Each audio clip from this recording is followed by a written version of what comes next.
Hey up, now then, Vinyl Monkey here again. Going to talk about gigs, some of my favourite gigs, which is problematic me talking about that because it's going to rely on memory. My memory's not great, it's subjective, it's rose tinted, it's all of those things. So, but anyway, I'm going to talk about some of the best gigs I can remember being to over the last 50 plus years. And I'll hold up a record by who I'm talking about, but and maybe talk a bit about that record. They won't ever match the gigs because I've never been to a gig, as far as I remember, that was recorded and then released as a live album. And I ain't got that many live albums in there anyway, but anyway, I'll do my best. But I'm going to preface what I'm going to say now is I'm only going to talk about these gigs where you buy a ticket in advance and you go to, and it's a sort of a level of, it's at a certain level and a certain level of formality. I'm not going to talk about what are my favourite gigs actually in reality. All my favourite gigs have been in small venues, local pubs, local working men's clubs, watching mainly unsigned local bands. And I've been doing that since I was 14-year-old. I was watching a local band last weekend, and I will be next weekend probably, and they are always my favourite gigs. But I'm not going to talk about them because they probably won't mean anything to people outside of this particular town and area. So anyway, here we go. I'm going all the way back to, I'll do this chronologically. I'm going all the way back to 1972. I was 14 years old. I had my paper round money. Must have had mates that were older and organised a minibus to go and see Slade at the Newcastle City Hall in 1972. They'd just had big #1 hits, 'Cause I Love You and stuff. And they were supported by a brilliant band on that night. Thin Lizzy, who none of us had ever heard of at the time, but were absolutely superb and obviously went on to huge things. But this is Slade Alive, which was released in 1972, might have been recorded end of 71, I'm not sure, but great live album, brilliant band, brilliant live band. The first big gig I ever went to, and what a gig it was, Slade at Newcastle City Hall in 72. 3 years later, I went to see a band who I loved at school, but I was maybe growing out of them a bit by now, and then a bit later on would reject them, if you like, probably totally unfairly. But that was Genesis. 1975, they did 2 nights running at Newcastle City Hall. We had tickets for both nights, both consecutive nights. And they were performing, not this album, which is Selling England by the Pound. This one was brought out a year or so before that.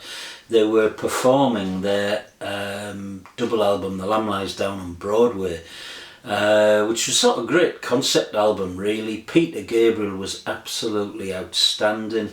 It was such a memorable gig, you know, his costume changes, he was appearing and disappearing, sort of light show and everything. I mean, you know, everything a prog gig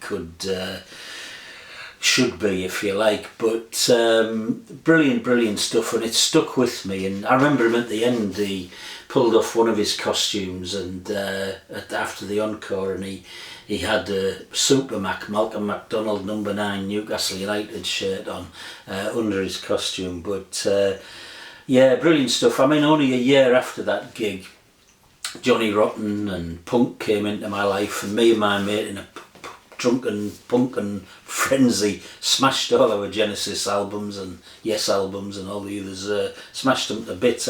I've since got a couple. My sister donated me a couple when she was having a bit of a clear out, including this one, which isn't too bad. But that's Genesis in the City Hall again in 75. Then 2 years later, this is more like it. This was Iggy Pop. He played 2 gigs again at Newcastle City Hall. He played 2 gigs, not on consecutive nights. He played there in spring, and then he played again there in autumn, and I was at both of them. Now, as I remember, somebody might correct me on this, but on one of them, and I think it was the first one, David Bowie guested on piano. Bowie was obviously producing Iggy Pop by then. He produced this album, The Idiot. Pop was playing stuff from this and the subsequent album, Lust for Life. But it was, I think the second gig was was just a brilliant. I think Iggy Pop was at his wildest self. I'm sure it was the second one, where he was leaping off the amplifiers. I think there might have been broken glass on the ground. He took his trousers down, his willy was out. He was just absolutely wild. But two great gigs in 1977, Iggy Pop. Then changing mood altogether, and I'm changing time. I'm leaping on to 2001. I'm going to talk about How Gelb from Giant Sand. This is Giant Sand's Valley of Rain album, but How Gelb, who formed Giant Sand and other bands as well, was in 2001 curating and hosting a show at the Barbican in London, where him and his band were on throughout the performance. It was a really, really long show, but he brought on loads of sort of Americana, alternative country artists, all people who I was getting into at the time and loved, people like Vic Chestnut, sadly Vic Chestnut, and the late Mark Linkous from Sparkle Horse, Kurt Wagner from Lamb Chop, Evan Dando from the Lemonheads, superb, Calexico, the Willard Grant Conspiracy, and a couple of English artists, PJ Harvey and John Parrish. It was just an absolutely stunning performance, and to see so many people. Oh, Bonnie Prince Billy, yeah, he came on as well. But yeah, it lasted long in the memory. Seen How Gelb lots of times since. Superb artist. But at the Barbican in 2001, absolutely brilliant. The next one, what a gig this was. This was the Flaming Lips. This was in Manchester Apollo in 2003. I was suffering from gout. I didn't know what it was at the time. It's sorted out now, but I had the worst ever attack of gout that I'd ever had on this particular night. And I remember after the gig and getting off a bus back from the Apollo to the hotel, I had to crawl on hands and knees into the hotel, up the steps into the hotel. It was dreadful, but it did not detract from this gig. Anyone who's ever seen the Flaming Lips will know what I'm talking about, or if you've seen them on video. They'd just had out the Yoshimi album and the Soft Bullet in the year before that, so they were doing stuff from those brilliant albums. It was like party time, thousands of balloons all around the hall, Wayne Coyne walking across the audience in a big plastic balloon or ball, and yeah, just absolutely brilliant. Look it up, look them up, just watch them on video. If you want, look this album up, The American Head, which is only a couple of years ago, and it's some of the tracks sound a bit similar to the Yoshimi album. Superb album, American Head. But what a band, what a performance, what a gig. Flaming Lips, 2003. The next one, Jonathan Richman. This is the Modern Lovers Live. What a brilliant live album. Seen him a few times.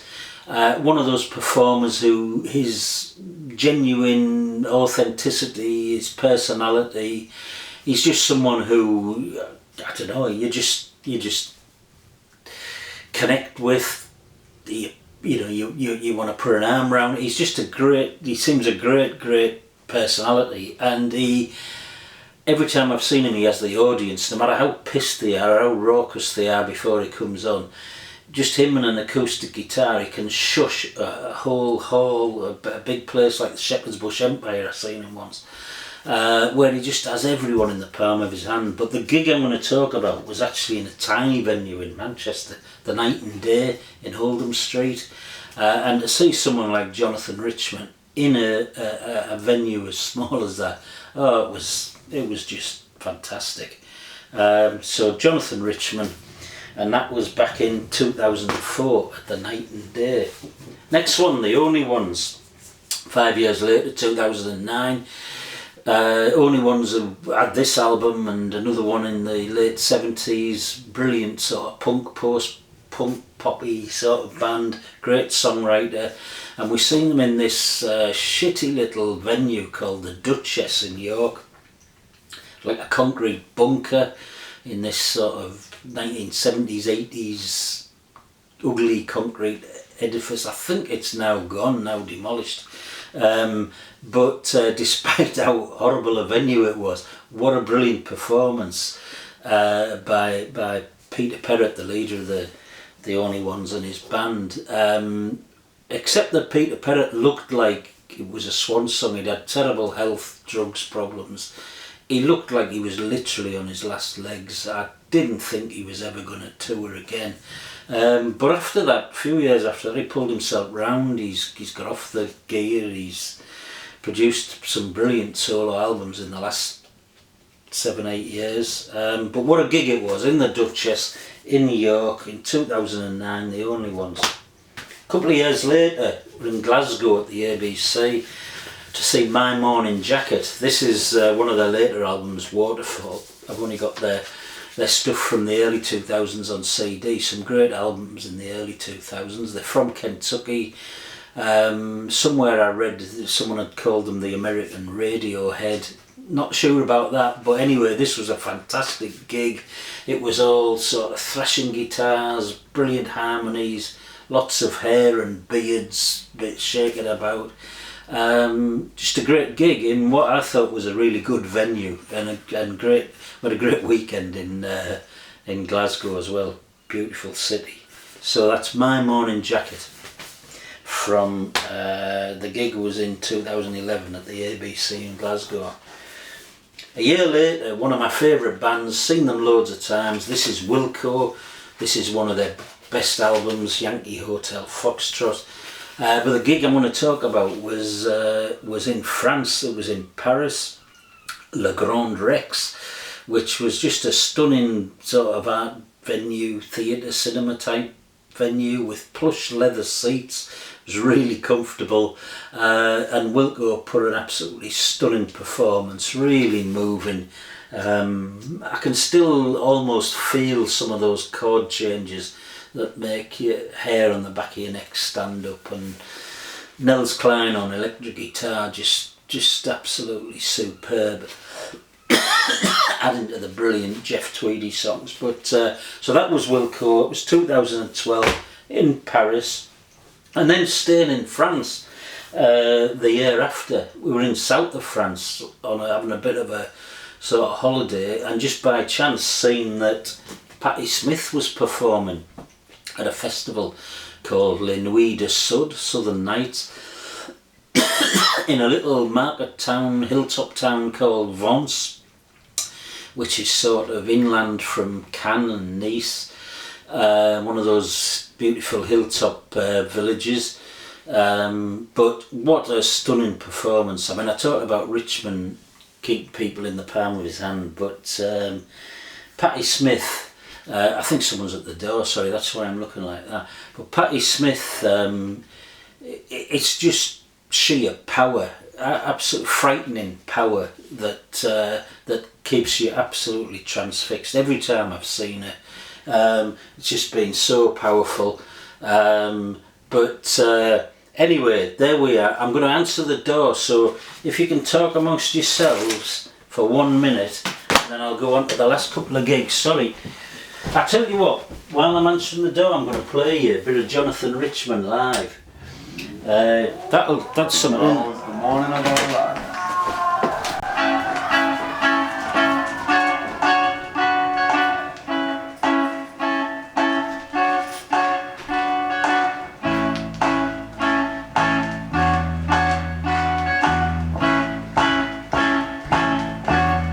It hurts me to hear, to see you got no faith in yourself. It bothers me now to watch you. You got no faith in your own self. You listen more to your friends than to your own heart inside. This is Jonathan Richman, The Morning of Our Lives. Well, you listen to them, oh, but you hide. You don't got nothing to be afraid of. Nothing to be afraid You're of. not as bad as you think. You're not as bad as you think. And you're always putting yourself down. But I'm just gonna tell you that I like you. I like it.